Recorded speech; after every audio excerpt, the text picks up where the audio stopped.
마트에 가면 흔히 보는 라면 봉지. 하지만 누군가에겐 반역의 시작이었습니다. 단 한 줄의 글자 때문이었습니다.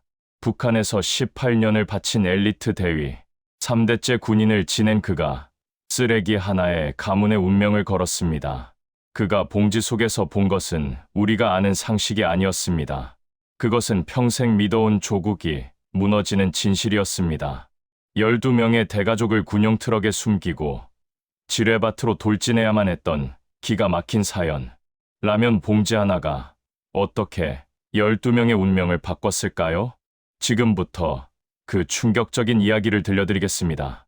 구독과 좋아요로 응원 부탁드려요. 그리고 지금 어느 지역에서 보고 계신지 댓글로 남겨주세요. 그날따라 바람이 유난히 차가웠습니다. 2017년 10월 비무장지대 수색 작전 중이었습니다. 저는 당시 38살 인민군 수색대 대위로 18년째 군복무 중이었습니다. 우리 집안은 3대째 군인 집안이었습니다. 아버지도 인민군이셨고 할아버지는 6.25 때 싸우셨다고 들었습니다. 군인의 피가 흐른다는 말을 어릴 때부터 귀에 못이 박히게 들었습니다. 그날 임무는 남측 지피 근처 철책선 순찰이었습니다. 낙엽이 수북이 쌓인 산길을 걷는데 철조망 틈새로 뭔가 걸려있는 게 보였습니다. 바람에 날아온 쓰레기였습니다.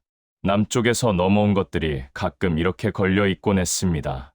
대부분은 그냥 지나쳤습니다. 그런데 그날은 왜인지 손이 갔습니다. 빨간색 봉지였습니다.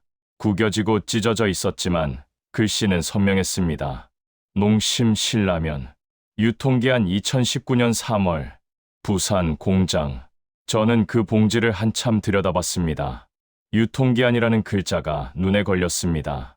우리는 배급받은 식량에서 유통기한을 본 적이 없었습니다. 있으면 먹고 없으면 굶는 거였습니다. 언제 만들어졌는지, 언제까지 먹어야 하는지 그런 건 사치였습니다. 그런데 남조선 라면에는 유통기한이 있었습니다. 게다가 2년 뒤까지 먹을 수 있다고 적혀 있었습니다. 2년치를 미리 만들어 놓을 만큼 먹을 게 넘친다는 뜻이었습니다. 우리가 배운 것과 달랐습니다. 남조선은 미제의 식민지라 인민들이 굶주린다고, 거리에 거지가 넘쳐난다고 배웠습니다. 그런데 이 조그만 봉지가 그 모든 말을 비웃는 것 같았습니다. 저는 얼른 봉지를 호주머니에 구겨 넣었습니다. 누가 볼까봐 심장이 두근거렸습니다. 그까짓 쓰레기 하나에 왜 그랬는지 모르겠습니다. 하지만 그날 밤 막사 침대에 누워서도 그 봉지 생각이 떠나지 않았습니다. 빨간 봉지, 선명한 글씨, 유통기한 2019년. 눈을 감아도 보였습니다. 그때까지만 해도 저는 조국을 의심한 적이 없었습니다. 18년을 바쳤고 앞으로도 그럴 줄 알았습니다. 아버지가 그러셨듯이, 할아버지가 그러셨듯이. 하지만 그날 밤 처음으로 이상한 생각이 들었습니다. 우리가 배운 게 전부 맞는 걸까? 저 철조망 너머 세상은 정말 어떤 곳일까? 라면 봉지 하나였습니다. 고작 그것 때문에 평생의 믿음에 금이 가기 시작했습니다. 지금 생각하면 그게 모든 것의 시작이었습니다. 그 작은 일이 1년 뒤 12명의 목숨을 건 탈출로 이어질 줄은 그때는 꿈에도 몰랐습니다. 그 라면 봉지를 버리지 못했습니다. 몇 번이나 태워버리려고 했습니다. 들키면 끝이라는 걸 알면서도 차마 손이 가지 않았습니다. 결국 침대 밑 널빤지 사이에 숨겨두었습니다. 밤마다 꺼내서 봤습니다. 농심, 신라면, 부산. 그 글자들이 머릿속에서 떠나지 않았습니다. 그해 겨울부터 이상한 짓을 시작했습니다. 국경 근무를 설 때면 몰래 라디오 주파수를 돌렸습니다. 우리 주파수 말고 다른 주파수를요. 잡음 사이로 가끔 남쪽 방송이 잡혔습니다. 처음엔 무슨 말인지 잘 못 알아들었습니다. 말투가 달랐고 모르는 단어가 많았습니다. 하지만 계속 듣다 보니 조금씩 귀에 들어왔습니다. 남조선 사람들은 자기가 먹고 싶은 걸 골라서 먹는다고 했습니다. 가고 싶은 곳에 마음대로 간다고 했습니다.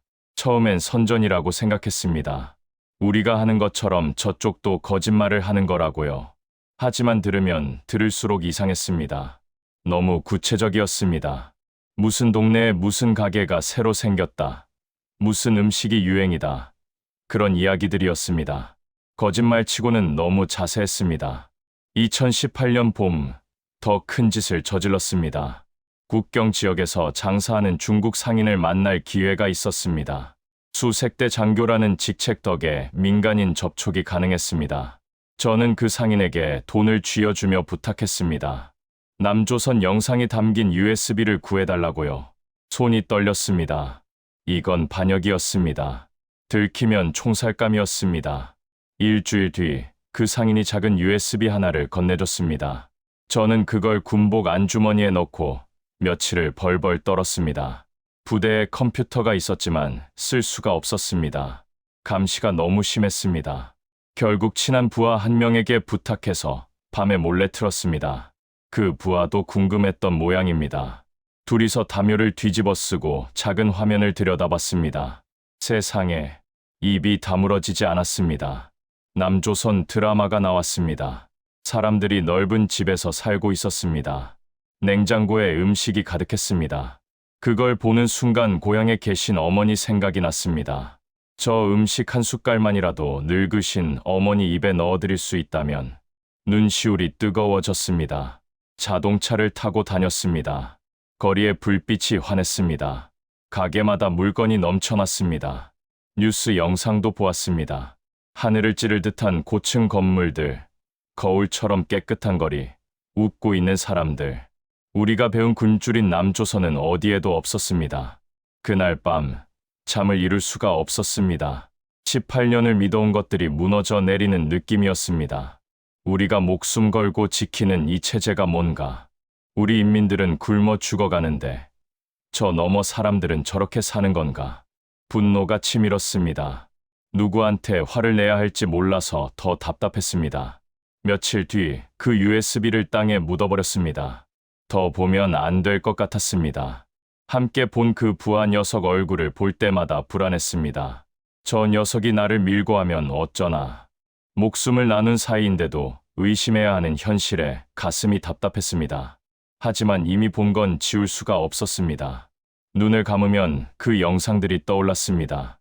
환한 거리, 웃는 사람들, 가득 찬 냉장고, 그리고 우리 마을의 어두운 밤, 굶주린 아이들, 텅 빈 배급소가 겹쳐 보였습니다. 라면 봉지 하나에서 시작된 호기심이 저를 여기까지 끌고 왔습니다. 돌이킬 수 없는 길이었습니다. 그리고 저는 아직 몰랐습니다. 누군가 이미 저를 지켜보고 있다는 것을요. 2018년 여름, 이상한 일들이 시작됐습니다. 부대에서 저를 보는 눈빛이 달라졌습니다. 복도에서 마주치면 시선을 피하는 동료들이 생겼습니다. 식당에서 제가 앉으면 슬쩍 자리를 옮기는 녀석들도 있었습니다. 처음엔 제가 예민한가 싶었습니다. 하지만 아니었습니다. 어느 날 보위부 소속 장교가 저를 찾아왔습니다. 웃는 얼굴이었지만 눈은 웃지 않았습니다. 별것 아닌 이야기를 하면서 자꾸 제 주변을 맴돌았습니다. 요즘 무슨 생각을 하느냐? 부대 생활은 어떠냐?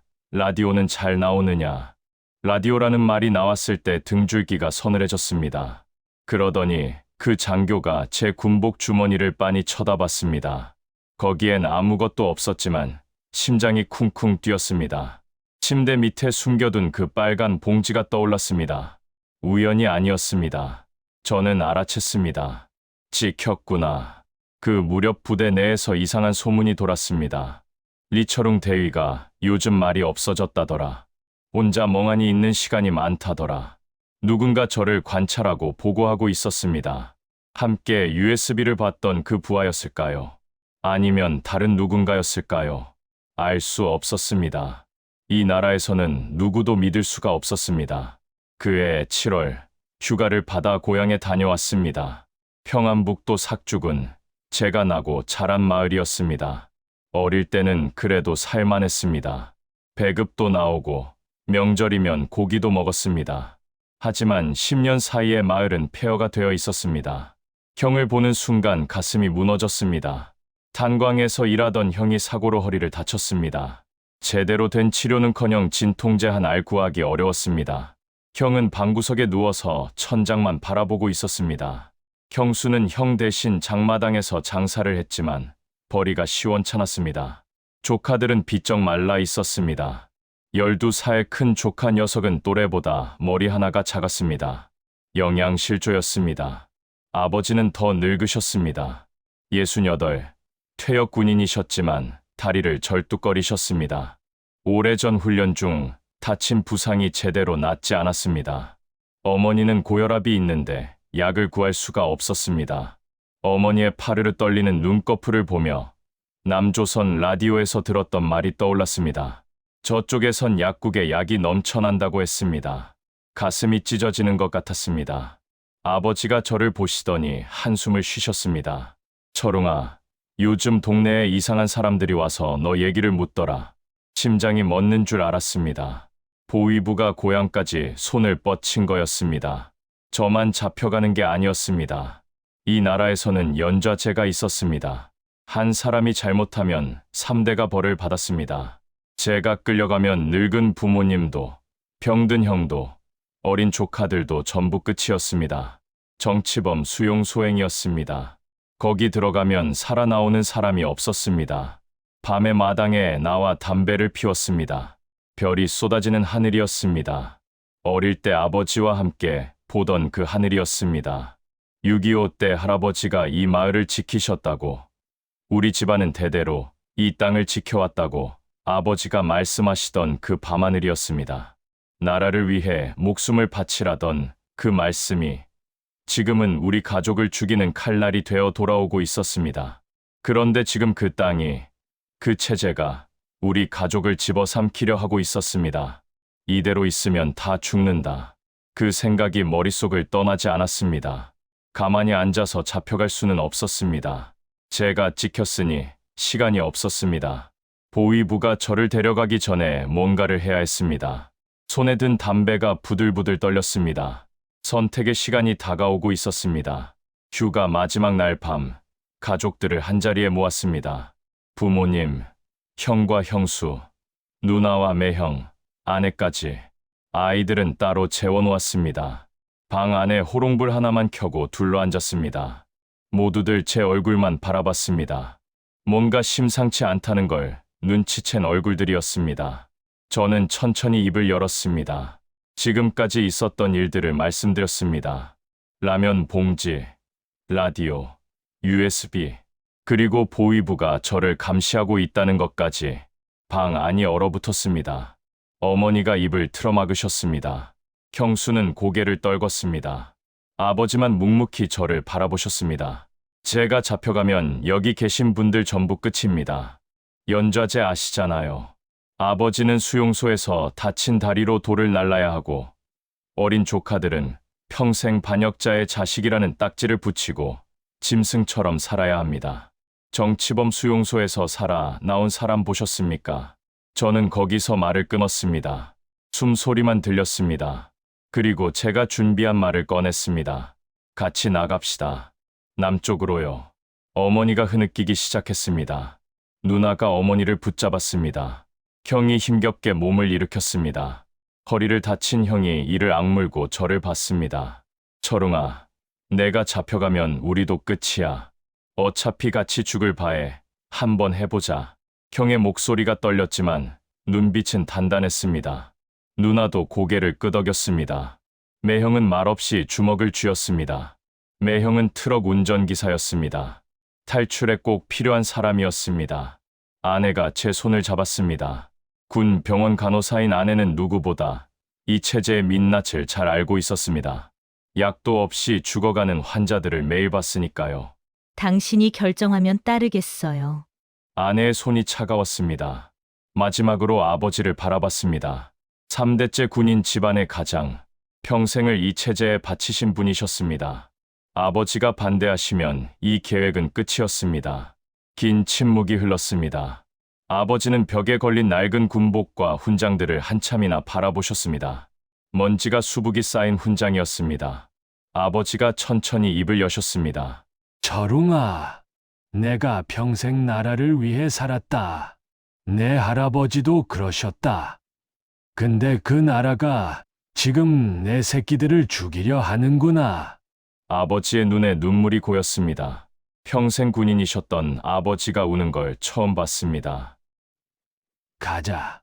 내 판단을 믿는다.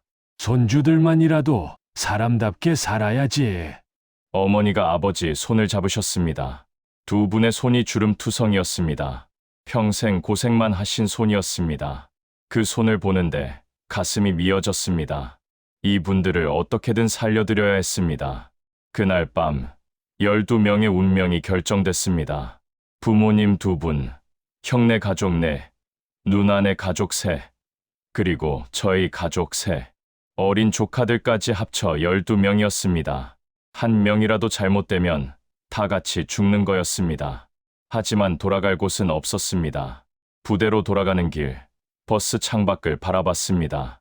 어릴 때 뛰놀던 들판, 학교 가던 길, 아버지와 낚시하던 강가, 저 강가에서 아버지가 낚싯대 잡는 법을 가르쳐 주시며 말씀하셨습니다. 이 땅을 잘 지키라고. 그런데 이제 그 강을 등지고 도망쳐야 하는 제 자신이 너무나 비참했습니다. 다시는 못 볼지도 모르는 풍경들이었습니다. 고향을 버린다는 건 이런 거구나. 가슴 한쪽이 텅 비는 느낌이었습니다. 하지만 뒤돌아볼 수 없었습니다. 이제 시작이었습니다. 부대로 돌아온 뒤 3주가 지옥 같았습니다. 낮에는 평소처럼 근무하고 밤에는 탈출 계획을 짰습니다. 보위부 눈을 피해 모든 걸 머릿속으로만 준비해야 했습니다. 종이에 적으면 증거가 되니까요. 잠을 거의 못 잤습니다. 눈만 감으면 가족들 얼굴이 떠올랐습니다. 제가 세운 계획은 이랬습니다. 군용 트럭을 이용하는 거였습니다. 저는 수색대 대위였고 군수물자 수송 명령서를 작성할 권한이 있었습니다. 가짜 명령서를 만들어서 트럭 한 대를 빼내는 거였습니다. 위조한 수송 명령서를 주머니에 넣을 때 보위부 장교의 비열한 웃음이 환상처럼 떠올랐습니다. 등에 식은 땀이 줄기처럼 흘렀습니다. 적재함에 가족들을 숨기고 검문소를 통과하는 계획이었습니다. 무모했지만 다른 방법이 없었습니다. 매형에게 연락을 넣었습니다. 트럭 운전기사인 매형이 핵심이었습니다. 매형은 군 관련 수송 일을 많이 해서 검문소 위치와 초소, 교대 시간을 잘 알고 있었습니다. 매형이 보내온 정보로 루트를 짰습니다.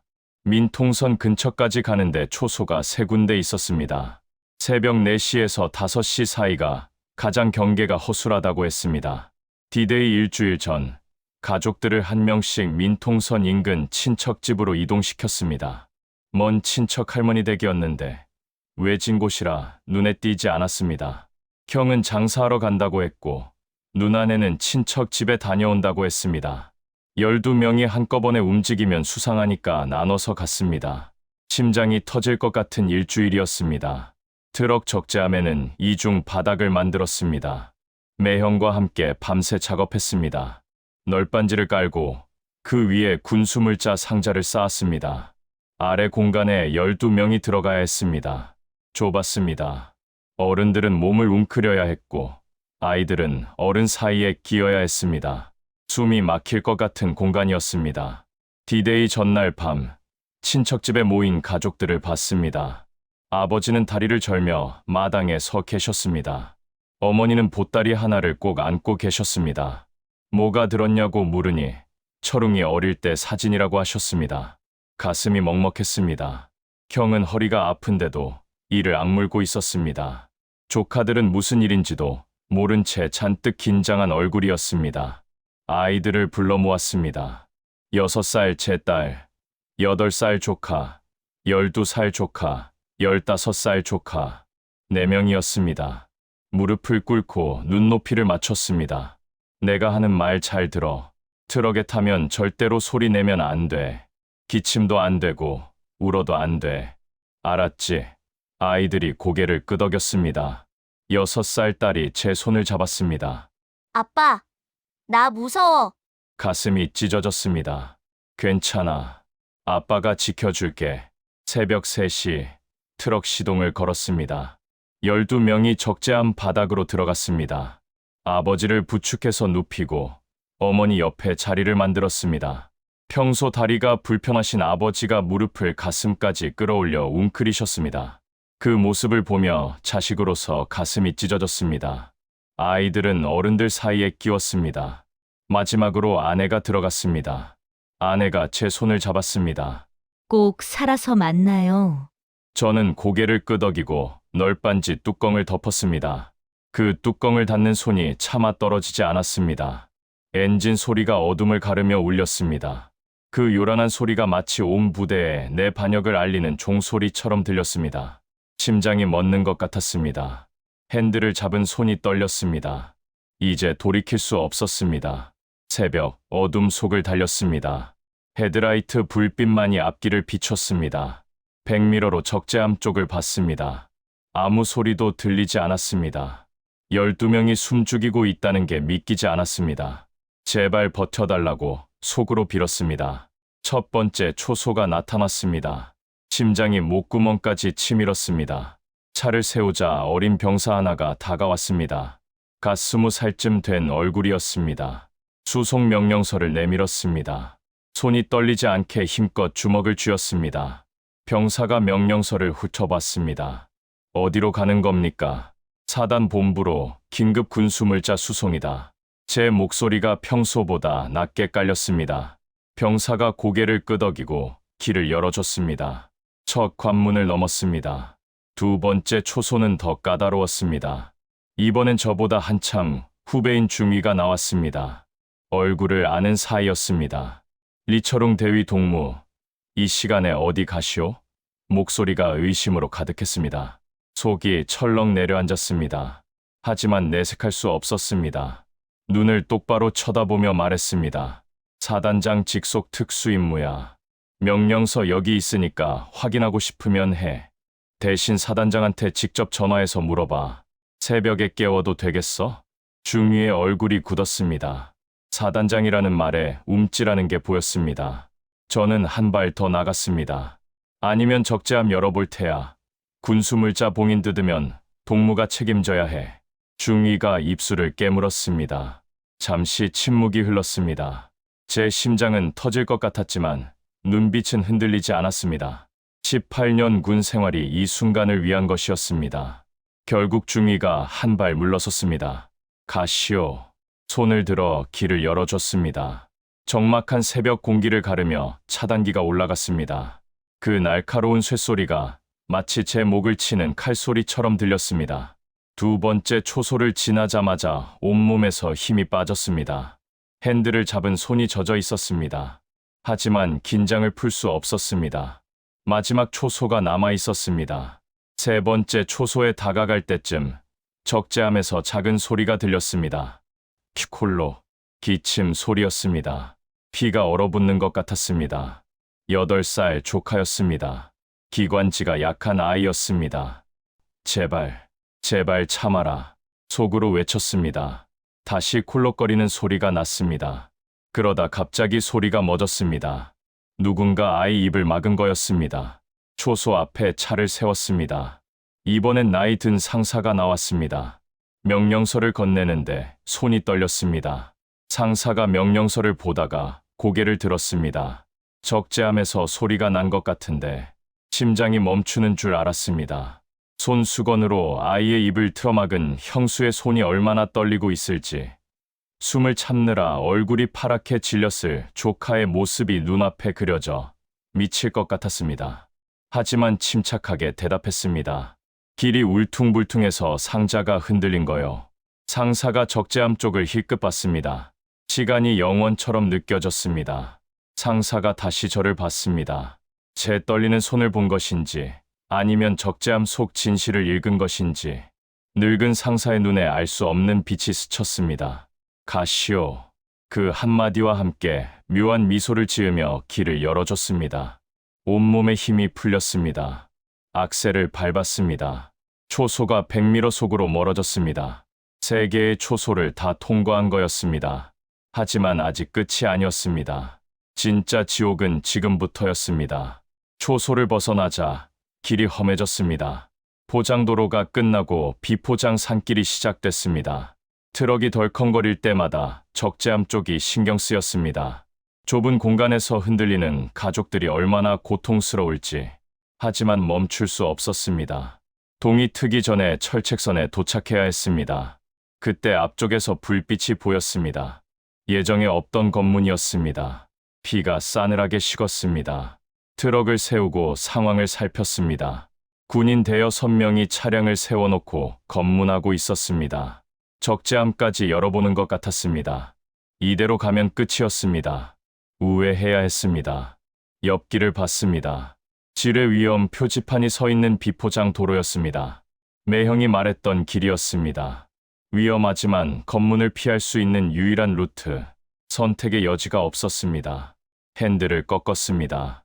손가락 끝이 하얗게 질렸습니다. 내 바퀴가 지뢰를 밟으면 적재함 속 12명의 목숨이 내 손에서 끝난다. 그 공포가 온몸을 덮쳤습니다. 트럭이 어둠 속으로 빨려 들어갔습니다. 길이라고 부르기도 어려운 곳이었습니다. 돌멩이와 웅덩이 투성이었습니다. 트럭이 미친 듯이 흔들렸습니다.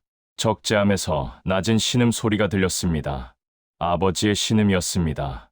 다리가 불편하신 아버지가 얼마나 고통스러우실지. 가슴이 찢어졌지만 악셀을 놓을 수 없었습니다. 제발 버텨주세요. 아버지. 철책선이 500m 앞에 보일 때쯤이었습니다. 트럭 바퀴가 진흙 수렁에 빠졌습니다. 악셀을 밟아도 바퀴만 헛돌았습니다. 안 되겠다 싶었습니다. 적재함 뚜껑을 열었습니다. 다 내려요. 여기서부터 뛰어야 해요.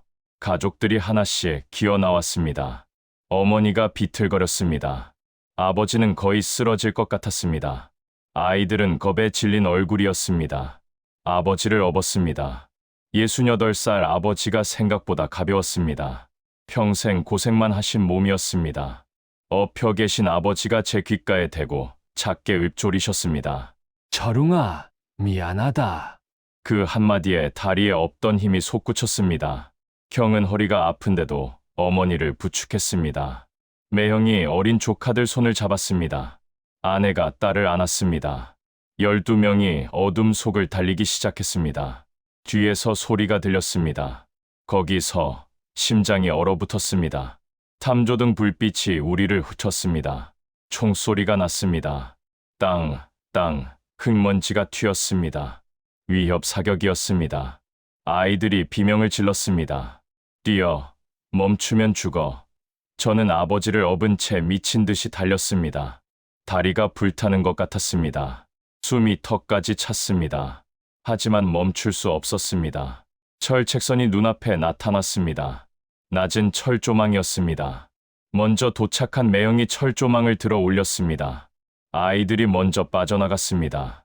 여자들이 따라갔습니다. 형이 어머니를 밀어 넣었습니다. 저는 아버지를 내려놓고 철조망 밑으로 밀어들였습니다. 아버지의 낡은 옷이 철조망에 찢어졌습니다. 마지막으로 제가 넘었습니다. 넘는 순간 뒤에서 또 총소리가 났습니다. 하지만 이미 늦었습니다. 우리는 넘어온 거였습니다. 앞쪽에서 불빛이 다가왔습니다. 뒤쪽에서 우리를 죽이려 쫓아오던 차가운 탐조등과는 달랐습니다. 앞에서 다가오는 불빛은 마치 우리를 맞이하는 등대처럼 따뜻하게 느껴졌습니다. 멈춰, 손들어.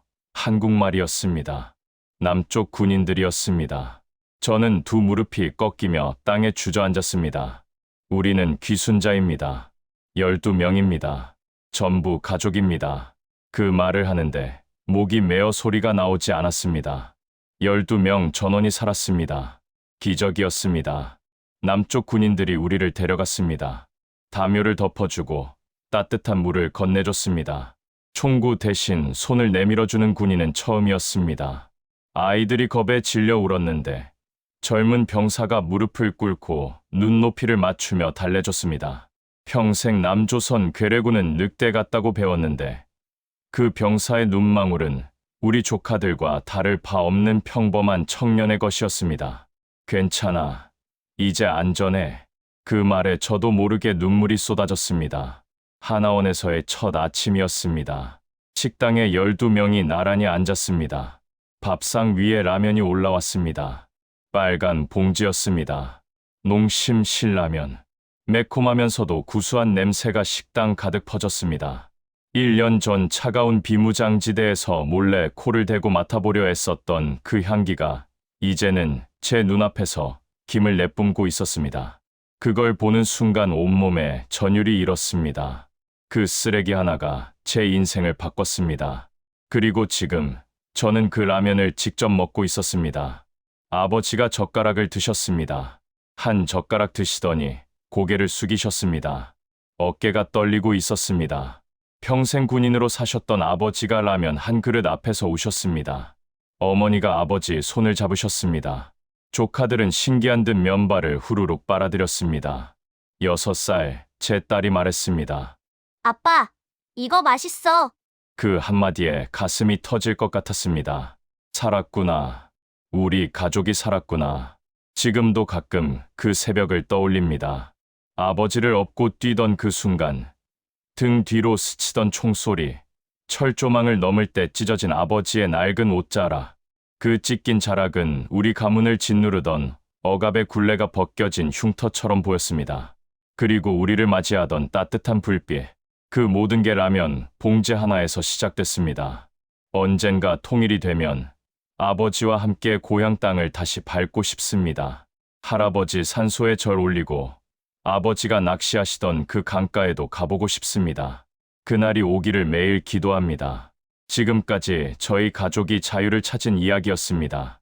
끝까지 들어주셔서 감사합니다.